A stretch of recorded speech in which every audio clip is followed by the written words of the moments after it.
Bonjour, bienvenue dans l'épisode 20 de Dessine-moi un divan, le podcast pour penser la psychanalyse autrement.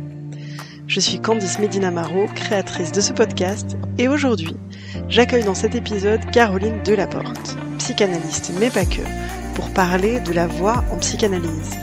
Vous êtes prête ? Vous êtes prêts ? L'aventure nous attend. C'est parti ? Bonjour Caroline. Bonjour Candice. Merci beaucoup de te joindre à moi pour cet épisode. Avec plaisir. Écoute, je te propose pour commencer de te présenter de la manière qui te semblera la plus juste. Et je te souhaite bon courage. Oui, alors, je m'appelle Caroline Delaporte et je suis psychanalyste à Paris depuis quelques années. J'accompagne des personnes HPI, multipotentielles et hypersensibles, mais pas que. Et ce, après un long trajet d'analyse avec Carlos Tinoco et de réflexion aussi. Mais en fait, tu m'as proposé cet échange à bâton rompu parce que je suis, et d'abord, musicienne professionnelle, chanteuse lyrique, soliste, puis après ça, dans de longues années dans un grand chœur professionnel, mais pas que. J'ai enseigné aussi, et j'ai un parcours très institutionnel dans les clous, Conservatoire national supérieur, fac et tout ça. Mais aussi très tôt dans mon parcours, j'ai fait des incursions sur le travail du corps, ce qui paraît logique quand on chante déjà. Mais avant ça, avant de chanter, avant de devenir chanteuse professionnelle en tout cas. Donc j'ai fait de l'autonie, j'ai fait du yoga, et puis j'ai voulu approfondir tout ça dans un cursus de musicothérapie dans un DU. Et c'est d'ailleurs là qu'est né mon profond intérêt pour la psychanalyse. Et puis, après ça, j'ai voulu développer l'apport de la musique dans le cadre de la psychanalyse, avec tout ce que ça implique du côté du corps aussi. Donc voilà, je ne sais pas s'il a fallu du courage, je crois que j'ai plutôt téléchargé un esprit de synthèse pour faire court surtout. Voilà. Alors justement, je voulais faire cet épisode avec toi sur la voix parce que tu as ce parcours-là, et notamment parce que quand tu m'as fait un retour sur les podcasts, sur les épisodes, tu as été la seule à me parler de ma voix. Alors, d'autres gens m'ont parlé de ma voix, mais la manière dont toi, tu en as parlé et de ce que tu entendais était très différente. Et quand on travaille aussi, parce que donc on travaille par ailleurs ensemble en groupe de réflexion, en cartel, Ouais. souvent tu reviens sur la musicalité des voix, sur ce que tu entends, et je l'ai jamais entendu ça de la part d'autres analystes. Donc j'avais vraiment envie qu'on explore un peu ça toutes les deux. D'accord. Et du coup, qu'est-ce qui fait je recommence. Qu'est-ce que le fait d'être musicienne, d'être chanteuse, d'avoir tout ce parcours musical qui se poursuit évidemment, qui reste une exploration permanente pour toi, a comme place dans ta pratique de psychanalyste ? Alors, bon, et ça, je vais dire une chose qui a été confirmée par les neurosciences. Dans l'apprentissage de la musique, en fait, on active les deux sphères du cerveau, enfin voilà, et on active aussi en même temps la motricité et la mémoire immédiate. Ce qui fait qu'on acquiert très vite des compétences à la fois spatio-temporelles, mais aussi de discernement d'écoute.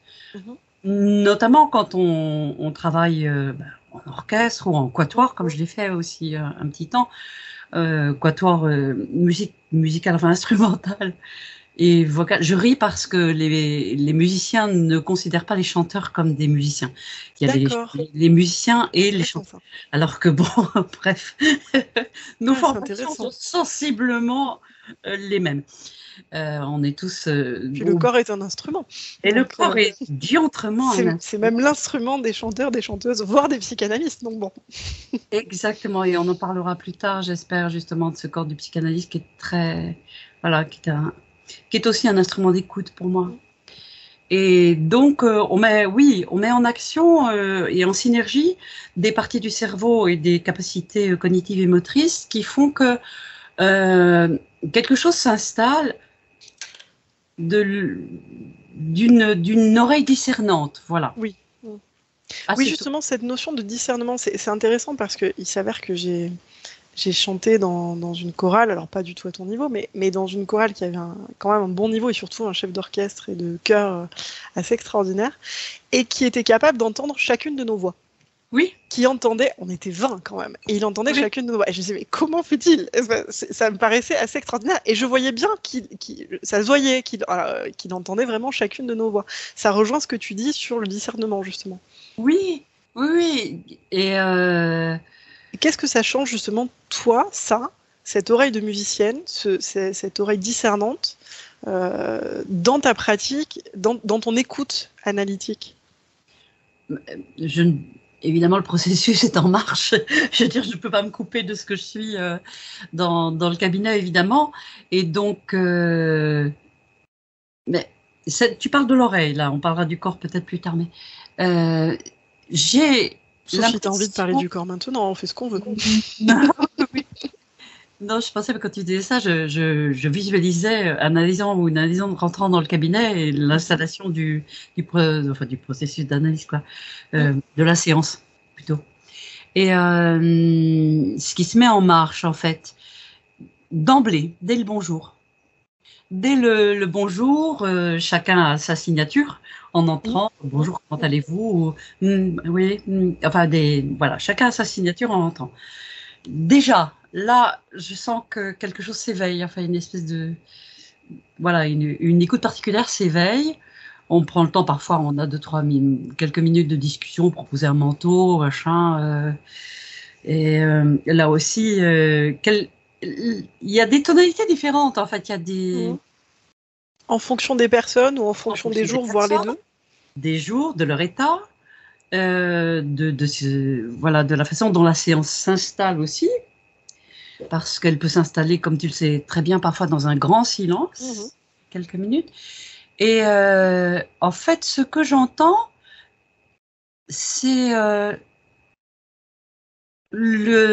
ça paraît très prétentieux, mais la façon dont ça va se faire, quoi. De la partition va se jouer. J'entends ça comme une partition qui commence à se jouer. Et j'entends... Et donc, il y a plusieurs instruments, tu entends plusieurs choses, finalement. Il y a une polyphonie. Alors, la polyphonie, oui, ça, je l'entends dans certaines interventions, mais pour revenir, en fait, à la séance telle qu'elle va se dérouler, ce que j'entends, c'est la mise en place du processus. Tu te souviens enfin, ces paroles te parlent, évidemment. Oh là là, je sais pas par quoi je vais commencer. Et déjà là-dedans, il peut y avoir des soupirs, il peut y avoir des blocages de glotte, il peut y avoir je sais pas comment je vais commencer, je sais pas trop ce que je vais dire, des bruits de bouche, voilà, il y a toute une instrumentalisation de la voix qui précède la parole. Déjà, et qui commence à apparaître sur la partition, finalement, comme autant de notes et de moments musicaux, de mouvements. Mais surtout comme un instrument unique, c'est-à-dire chaque personne arrive avec son timbre, j'allais dire, puisque voilà, les voix et les instruments sont considérés comme des timbres, enfin sont entendus comme des timbres aussi dans la perception musicale. Et après ça, dans le processus, dans le déroulement du processus de la séance, ce que j'entends parce que je l'écoute, parce que je l'observe, ce sont justement ces moments où la voix diminue et disparaît. Tiens, qu'est-ce qui s'est dit? Jusqu'au bout va cette phrase. Est-ce qu'elle est reprise? Est-ce qu'il y a des reprises?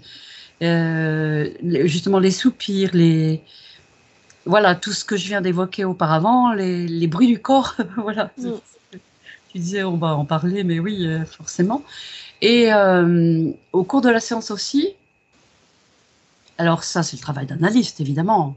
On prête attention à des signifiants qui font plus émergence que d'autres, mais il m'arrive parfois de les entendre pas plus fort, mais comme souligné, quoi, comme une entrée d'un instrument particulier, voilà, dans une symphonie. Ah, tout à coup, quelque chose sur un timbre différent. Voilà. Bon, ça paraît un petit peu, ça peut paraître bizarre, quoi.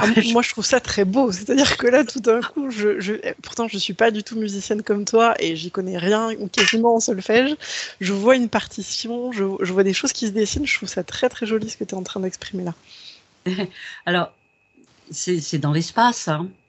Et c'est là où effectivement ça nous parle en tant qu'analyste, c'est-à-dire que cette rencontre des deux inconscients se fait dans un espace qui pour moi est décrit de façon sonore, en partie, mais qui je pense contribue à ma participation en tant que inconscient, en tant que sujet analyste, parce que ça m'inscrit d'autant plus que je suis présente comme ça à ma manière de musicienne. Et c'est justement ça qui est assez extraordinaire et que je trouve très beau, c'est que justement, nous avons chacune et chacun des parcours très différents et on ne va jamais écouter de la même manière. Tout à fait. On recevrait, admettons, la même personne, toi et moi, on l'entendrait pas du tout de la même manière parce que nos parcours sont différents, parce qu'on prêterait pas l'oreille de la même manière à telle ou telle chose. Et c'est ça que je trouve très beau. C'est-à-dire que tout d'un coup, il y a une relation qui va se créer et en plus de cette relation, il y a le fait qu'on est vraiment unique en tant qu'analyste, en tant qu'individu évidemment, mais aussi en tant qu'analyste. Quand bien même on est raccord sur certaines approches, certains concepts, tout ça, malgré tout, toi, tu as cette écoute-là de musicienne que je n'ai pas, par exemple, et qui est précieuse, qui va te faire travailler dans d'autres dimensions, qui va t'amener aussi, j'imagine, à écouter des choses que je n'entendrais pas comme ça. Et je trouve ça assez formidable. Est-ce que d'ailleurs, tu as dans les analysants et analysantes avec lesquels tu travailles, beaucoup de personnes qui sont musiciennes? Non, curieusement, je n'ai qu'une personne. Et est-ce que ça change quelque chose par rapport... Alors bon, c'est difficile à dire sur juste un seul exemple, mais est-ce que tu as l'impression, juste sur cette anecdote-là, est-ce que ça change quelque chose? Alors, on n'en est pas assez loin pour que je puisse l'observer, mais je pense que dans la situation transférentielle des premières séances, oui, forcément. Parce qu'il y a cette... on se reconnaît, quoi, comme... voilà, il y a... Comme haut potentiel et musicien-musicienne. Haut potentiel et musicien-musicienne, déjà, oui. Et puis dans la formation, et justement dans l'écoute, parce qu'on peut aborder les choses aussi comme ceci. Et peut-être, est-ce que... Alors, il faut que je sois prudente là-dessus aussi, mais peut-être que je peux inciter plus facilement quelqu'un qui a une formation musicale à s'écouter d'une manière différente. Même si justement, tu vois, la manière dont je me formule la psychanalyse ces temps-ci, c'est vraiment le fait que c'est un travail d'écoute. C'est-à-dire que à la fois, nous, on est là en tant qu'analyste pour écouter quelque chose, écouter ce qui se dit derrière, écouter de manière multidimensionnelle, mais c'est aussi justement amener chaque analysant et analysante à s'écouter lui-même ou elle-même, à écouter sa musique intérieure, à écouter ce qui se dit au-delà, à s'écouter corps, psychisme, tout dans toute situation. C'est vraiment un travail d'écoute dans toutes ces dimensions, j'ai envie de dire. Donc, après, je suis convaincue, là. Nous parlons la même langue. Mais que voulais-je dire, quant à cette personne qui est musicienne avec moi, je voudrais pas que ce soit redondant, justement, tu vois, que cette écoute musicale qui est sa marque, enfin, et en tout cas sa facture aussi, puisqu'on parle musique, que ce soit redondant et que ça fasse effet de blocage, au contraire. C'est pour ça que j'en parlais avec précaution. Je comprends. Bien sûr, laisser les personnes rentrer en résonance avec leur dire, avec leur les amener à s'écouter d'une manière différente, à s'entendre déjà dans un premier temps, parce qu'il y a la façon dont on entend, mais il y a la façon dont on écoute, ce sont deux choses différentes. Sans entendre sous la signification comprendre. Mais aussi, c'est dans le déroulé de la psychanalyse, c'est évidemment quelque chose qui tient sa place à un moment. On se comprend mieux, on s'entend mieux, on se comprend mieux. On s'écoute davantage. Alors, on s'écoute davantage, oui. Et moi, on écoute davantage les autres ce faisant. C'est ça qui est beau. Il y a ça aussi. Et on s'écoute davantage, c'est là où je ramènerai la discussion au corps, en fait. Parce que, voilà, on entend, tu en es témoin, on entend dans certaines séances, ah là, ça m'a fait ça, ah, je me suis sentie comme ça, et les émotions, les sentiments, évidemment, mais aussi tout ce qui est du langage du corps. Et là, dans mon travail d'analyste, je souligne ça. Parce que je sais pas que je pense, c'est une réalité. Des gens bien plus étoffés et avertis que moi travaillent là-dessus, mais évidemment, le corps parle, le corps dit Bien sûr. des choses, sans parler évidemment des symptômes de conversion de l'hystérie, mais dans la névrose, il dit aussi, évidemment. Et puis, il parle en permanence, le corps, tout le temps. Et en séance, en plus, oui, bien sûr. Je dirais pour les personnes hypersensibles, et pas forcément au potentiel, mais au potentiel hypersensible, évidemment, ça va souvent de pair, mais voilà, les personnes hypersensibles sont toujours sollicitées de ce côté-là. Et donc, là aussi, les inviter à écouter leur corps. À les écouter en matière de volume, de nuances, etc. Est-ce que c'était fort? Est-ce que ça s'est développé? Voilà. Donc, de rapporter ça évidemment à une écoute musicale, mais aussi à en faire une part de la partition. Voilà. Mais oui, justement, le travail psychanalytique, c'est pas qu'un travail psychique, c'est aussi un travail corporel, même si on travaille pas directement.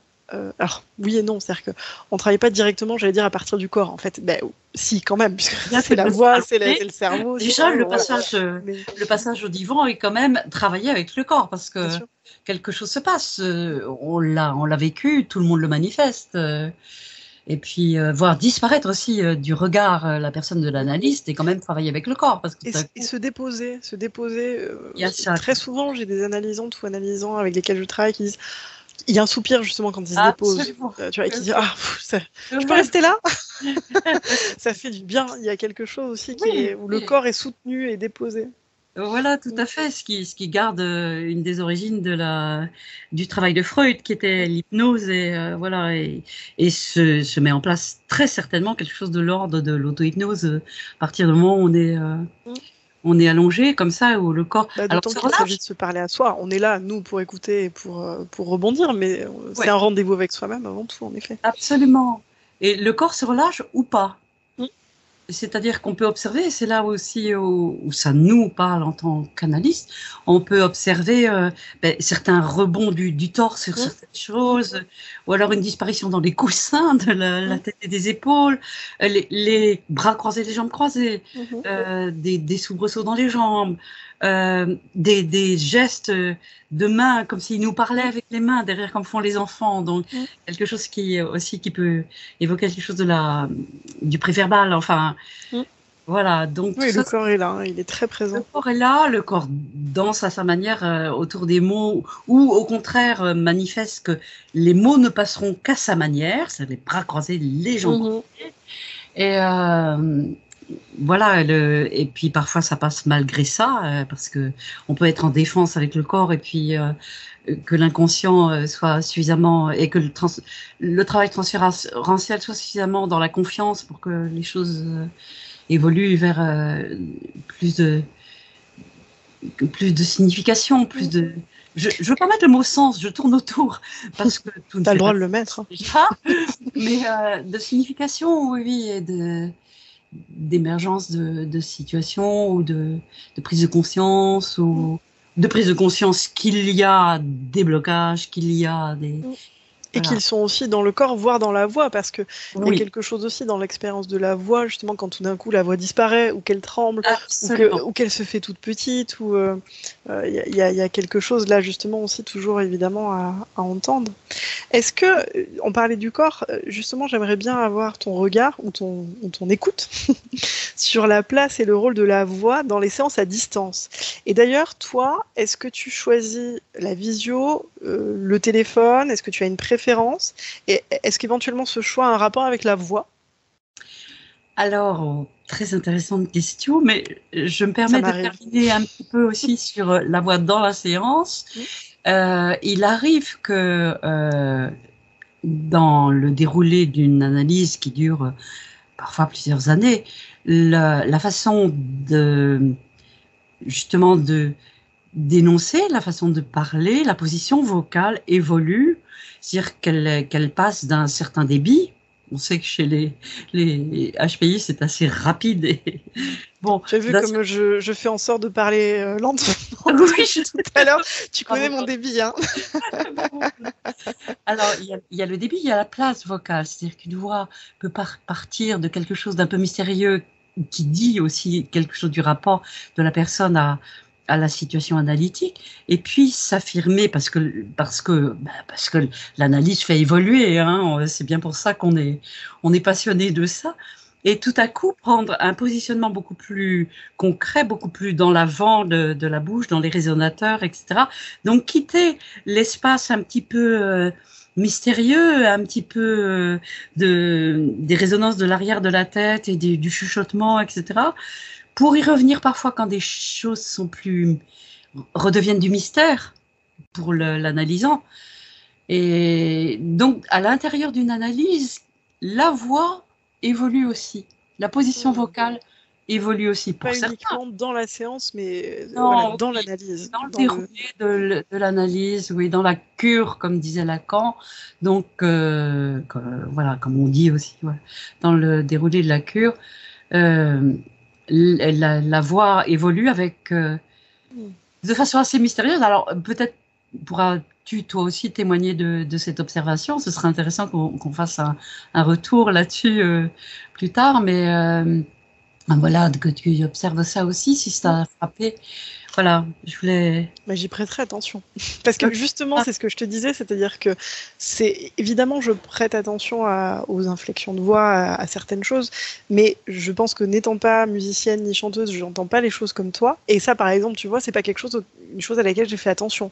La manière dont la voix évolue pendant l'analyse, au cours des semaines, mois, voire années, dans laquelle elle se travaille. Donc ça, c'est pour ça que c'est intéressant, tu vois. C'est justement cette écoute de musicienne que tu as et que je trouve vraiment intéressante. Et dans les cures d'enfants, c'est très frappant parce que tu reçois des enfants comme moi et dans les premiers temps, il n'y a pas du tout la même voix que quand ils ont pigé, et ils pigent très vite, pourquoi ils sont là, quelle est la demande, et qui laissent émerger leur propre ressenti et leur propre demande, où il y a plus d'affirmation, où il y a plus de jeu aussi, il y a parfois de la joie d'ailleurs, et voilà, on entend tout ça se mettre en place assez rapidement, puisque les cures d'enfants sont plutôt plus courtes que celles des adultes. Voilà, j'en termine avec ça. Donc. Alors, oui, justement, quelle place et rôle la voix a-t-elle dans les séances à distance? Et d'ailleurs, toi, est-ce que tu choisis la visio, le téléphone? Et ce choix a-t-il un rapport avec la voix? Alors en partie, mais pas seulement. Pour répondre aussi à la visio, le téléphone, ça dépend un petit peu. Je m'adapte un peu à la demande du début pour la laisser évoluer aussi, si ça le nécessite. Évidemment, la visio impose quelque chose, d'abord un tronc, quoi. On ne se voit pas en entier, on n'a qu'une vision partielle, mais ça permet de lire autre chose. Là, c'est plutôt l'œil, en fait, on lit des émotions, des choses qui ne sont pas dites, des mouvements de la tête, voilà.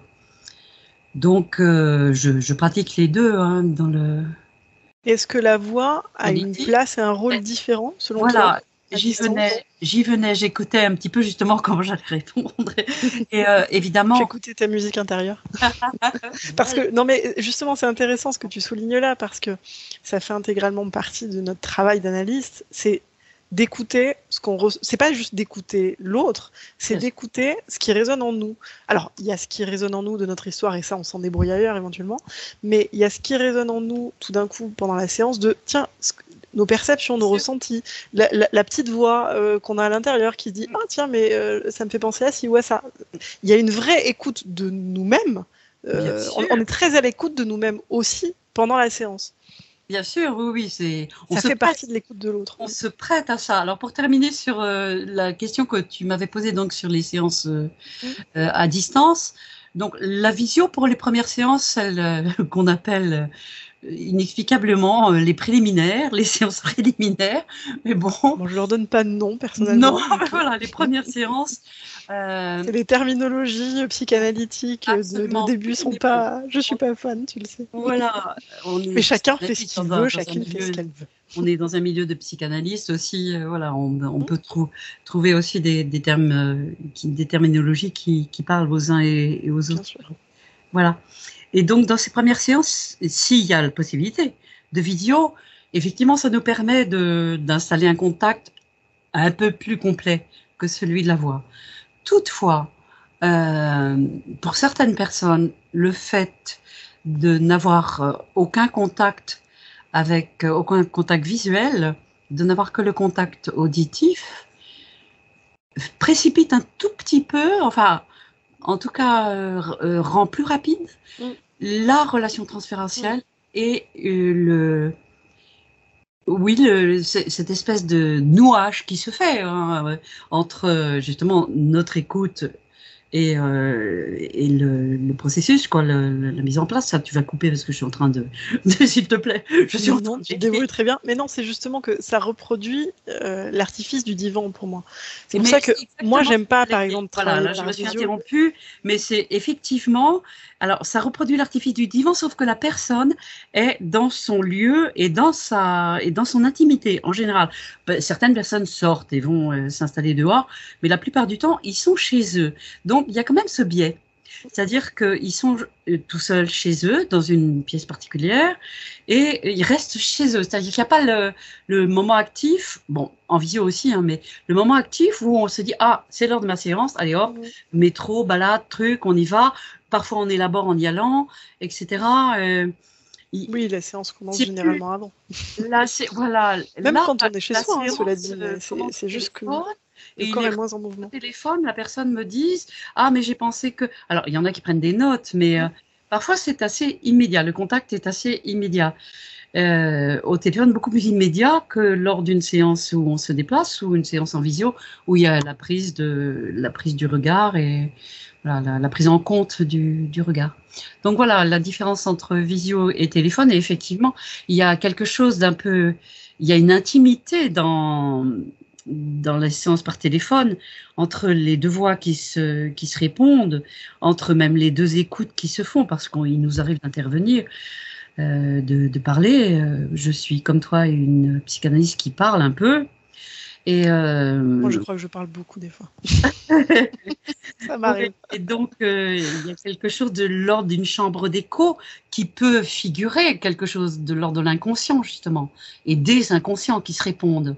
Et peut-être est-on plus sensible à cet aspect-là, justement, du travail spatial, de cet inconscient spatial et d'organisation qui se fait ailleurs, quoi, ailleurs qu'à l'intérieur d'un cabinet, bien sûr, mais je me pose encore des questions sur cet ailleurs, justement, au téléphone, parce qu'il y a la distance, parce qu'il n'y a pas le corps, enfin, il y a le corps évidemment, mais il n'y a pas la vision, il n'y a pas la prise en compte des gestes, il n'y a pas tout ça.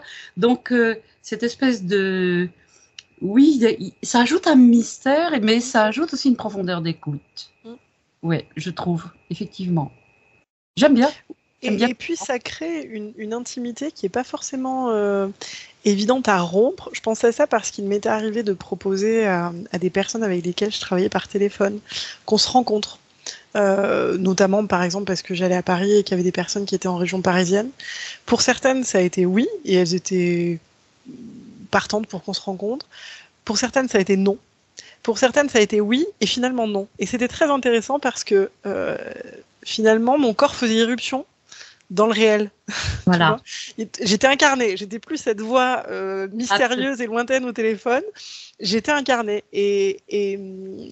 Et ça a donné lieu à pouvoir travailler d'autres choses, de se dire tiens, qu'est-ce que ça fait de ce souhait de pas se rencontrer finalement, enfin de pas se rencontrer en chair et en os.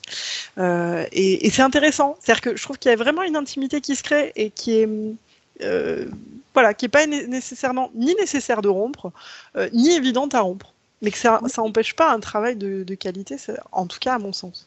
En t'écoutant, je me disais que c'est un tout petit peu de l'ordre, et c'est là où il faut être assez vigilant aussi dans nos démarches, c'est un petit peu de l'ordre de la maman qui parle au lit de l'enfant quand il va s'endormir. Et voilà, il y a un peu ce lien de la voix qui reste, enfin de l'écho vocal maternel, quoi, de la présence vocale maternelle.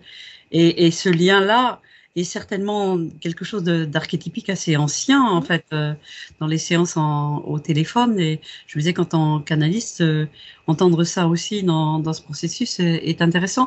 Mais là, tu réintroduis effectivement la question du corps de l'analyste. Alors, voilà, ça aussi c'est intéressant. Un analyste, c'est un corps. Et le corps de l'analyste, d'abord, c'est un corps qui résonne parce que il y a une quand caisse de résonance. Complètement. Évidemment, comme nous, chanteurs, on vibre et on résonne. Et il y a certains mots qui résonnent, certaines choses qui résonnent en nous, qui sont pas forcément, qui viennent sonner pas forcément à quelque chose qui nous est propre, quoi qu'on peut partager l'empathie évidemment, mais par exemple, oui, des situations extrêmement difficiles à énoncer de la part d'un de nos analysants, des situations traumatiques ou alors des secrets, comme on entend, j'ai jamais dit ça à personne, ça résonne. Voilà, ce sont des choses qui résonnent, qui ont leur poids, qui ont leur vibration, qui ont leur voilà, et qui amène dans la partition quelque chose, oui, de la vibration, mais aussi du silence, parce que je ne sais pas toi, mais en général, moi, je ressens la nécessité, quand les choses sont lourdes et importantes, de laisser un petit temps de résonance, justement, pour que l'analysant et moi, nous prenions la mesure. Bien sûr. Voilà. Donc, le corps de l'analyste est là en accueil, il fait partie du cadre. Et puis, bon, moi, je suis une femme, je ne mets pas de côté le fait, en plus j'ai un certain âge, le fait qu'il y ait une présence un peu maternelle. Mais ceci dit, tu vois, je pense que c'est pas uniquement lié à l'âge ou au fait d'être une femme d'ailleurs. C'est-à-dire qu'il y a bien, pour reprendre ce que tu disais, une sorte de position parentale, de posture parentale. Il s'agit de ne pas en être dupe, en effet, pour nous. Mais on est mis à cette place-là ou mise à cette place-là à certains notamment parce que on travaille aussi beaucoup sur les relations fondatrices de la vie des analysants et analysantes, et souvent c'est les parents, la famille très proche. Bon. Et il y a quelque chose qui vient se travailler et se réparer dans une posture où on est cet adulte suffisamment là, suffisamment à l'écoute, suffisamment fiable, suffisamment au rendez-vous. Donc il y a bien une posture parentale. Ce qui compte, c'est de ne pas la jouer. Exactement. Voilà, ah, vous me mettez là. Bon, d'accord. Alors vous me mettez là. Je sais que vous me mettez là, mais moi je sais bien que je ne suis pas ça. Bon. Et puis ça tombe ce truc-là à un moment. Mais il y a bien quelque chose de cet accueil-là qu'on pourrait, voilà, parental, et qu'on soit un homme, une femme, ou quel que soit l'âge d'ailleurs, parce que pour le coup, moi je travaille avec des personnes plus jeunes, des personnes qui ont mon âge, des personnes qui sont bien plus âgées que moi, certaines qui pourraient être justement mon père ou ma mère, et pourtant, à certains moments, je suis bien dans cette posture parentale pour eux, parce qu'ils m'ont mis à cet endroit-là, et je trouve que ça c'est assez extraordinaire, parce que quelque part, on voyage dans tous les âges. Puisque les analysants et analysantes explorent aussi tous les âges de leur vie, et parfois c'est une petite fille de 5 ans qui est là, ou un ado de 14, ou d'ailleurs quelqu'un qui sera beaucoup plus âgé que la personne qui est actuellement là. Donc ça c'est très beau aussi, ce voyage-là, tu vois. Quand les personnes portent leurs parents, c'est vrai qu'ils n'ont pas la même voix. Quand ils apportent leurs parents, ils n'ont pas la même voix. Là, il y a, oui. Mais parfois aussi, la voix du parent, les voix surmoyées qui sont très intéressantes quand on entend le parent qui a pris la position justement dominante, quoi, et castratrice, mais pas dans le bon sens, pas la castration qui libère, mais la castration envahissante, celle qui ne permet pas justement, et celle sur laquelle on travaille pour libérer, pour rendre libre la personne de ces empreintes là. Et là, la voix diffère. La voix, tu as raison. Oui. Dans l'intonation, dans un accent, tout d'un coup, tiens, il y a quelqu'un qui a fait irruption, et pas uniquement dans le discours, mais dans la manière dont la parole est portée. Alors, je ne parle pas de psychose où les voix changent. Non, c'est pas dans cette idée-là. Non, c'est bien là, mais c'est un film, mais c'est perceptible. Ou dans le discours qui devient plus haché, qui devient plus indéterminé, qui dans devient, les mots choisis. voilà, qui rôde autour de la situation en cherchant son rôle aussi. Qui je suis? Est-ce que je suis encore un enfant là? Est-ce que voilà. Et finalement, ce que tu dis là, ça me fait penser au fait qu'une séance, c'est comme un morceau de musique. Alors, morceau n'est peut-être pas le terme adéquat, hein, mais partition. il y a cette partition, et il y a plein d'entrées. Mais c'est vrai que moi, j'en ai fait pas assez parce que je trouve que c'est vraiment un exercice qui est richissime, mais c'est de l'improvisation. Mm-hmm. Et c'est de l'improvisation. Alors, comme au début, je te disais, à plusieurs instruments. Et comme tu viens de le dire aussi, avec effectivement l'intervention des parents. Enfin, il y a plein de personnages, il y a plein d'instruments. Voilà, il y a plein d'instruments. Ça se dessine et ça s'entend, tout ça. Voilà, exact. Alors pas toujours. Hein, j'ai pas. Voilà, bon, je sais pas. C'est pas mal. Toute séance n'est pas une symphonie, mais non. Et puis il y a rien de magique là-dedans non plus. Voilà, c'est pas de la divination. Il y a rien à voir avec ça évidemment. Non. Mais en tout cas, on le sait, on convie quand une personne vient, elle vient à plusieurs. Ah bah on n'est jamais seul. Bah, même nous, on n'est jamais seul. Mais je voudrais rebondir sur ce que tu disais sur justement l'improvisation. Alors là, ça me parle plus en tant que comédienne justement. Oui, voilà. Et je ferai un épisode à un moment, voire une thématique sur le théâtre et la psychanalyse, et je ferai parler des théâtreux ou des théâtreuses, mais l'improvisation, c'est aussi justement être... Alors, si on est en train d'improviser avec quelqu'un, ou plusieurs personnes, on est à l'écoute les uns des autres, mais c'est aussi être à l'écoute de soi, improviser, voire à l'écoute du public, de ce qui se passe. Moi, j'aime bien parfois casser ce quatrième mur et jouer avec le public, je trouve ça génial. Et donc, ce public, on pourrait le métaphoriser par justement tous ces personnages qu'on apporte en analyse. Ses parents, tu disais une personne de la famille proche, mais aussi les gens avec lesquels on travaille, des personnages dans la rue qui ont fait écho, voilà. Donc, c'est vrai qu'il y a une forme pas de public, ce ne sont pas des personnes qui écoutent et interviennent, mais voilà, il y a quand même quelque chose de cet ordre-là.